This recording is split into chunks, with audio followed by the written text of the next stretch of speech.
Bonjour, je vais vous parler de quelque chose qui me choque, qui nous choque, qui est une sorte de petit scandale.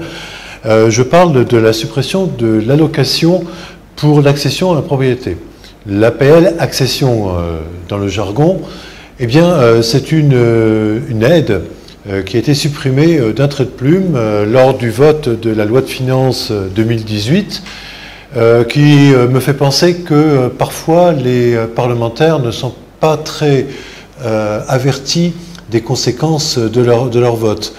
Il s'agissait de l'article 52 du projet de loi de finances. On a retiré, en raison des économies budgétaires nationales, 62 millions d'euros au total. Vous voyez que ce n'est pas non plus immense comme économie.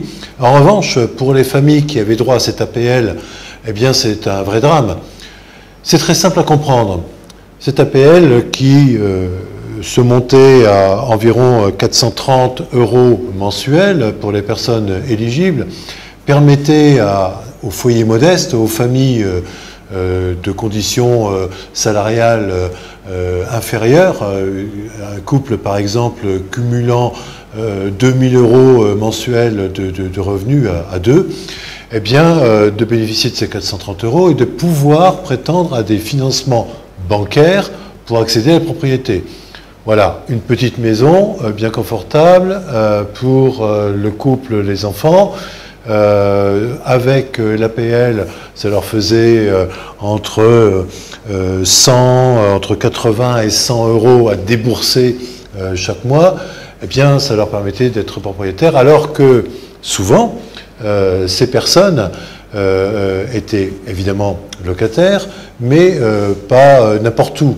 Souvent dans des quartiers en RHI, résorption de l'habitat insalubre, ou dans, en tout cas, des quartiers qui devaient être rénovés, ou dans d'autres situations, en tout cas, de précarité manifeste en termes d'habitat. L'autre problème qui est lié au premier, c'est que l'Assemblée vote, ok, on raye l'APL, on le fait sortir, l'APL accession en tout cas, mais l'information ne suit pas. Il se trouve que la CNL, la Confédération nationale du logement, et plusieurs députés et sénateurs de la Réunion, bien placés pour connaître les effets désastreux de cette suppression, ont multiplié, depuis le vote de la loi, les avertissements auprès de l'État pour dire attention. Première conséquence, par exemple à La Réunion, 4000, vous m'entendez bien, 4000 familles privées d'accession à la propriété. Première énorme conséquence. La deuxième, ce sera sur le destin, le futur de ces constructions qui du coup ne trouvent plus preneur puisque les banques ne prêteront pas à des gens qui n'ont pas l'APL accession, et le secteur du bâtiment va devoir en souffrir également parce que ça fera des programmes en moins. Je parle toujours de La Réunion.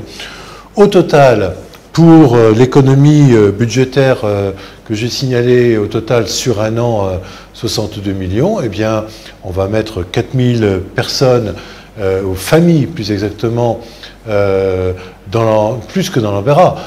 C'est un rêve d'accession à la propriété, c'est un rêve brisé, c'est un espoir qui est foutu aux orties, et la CNL et les députés qui ont pris le dossier à bras-le-corps tentent de trouver des solutions. Ça va être extrêmement compliqué pour l'instant. Il y a plus de désespoir que d'espoir dans cette affaire.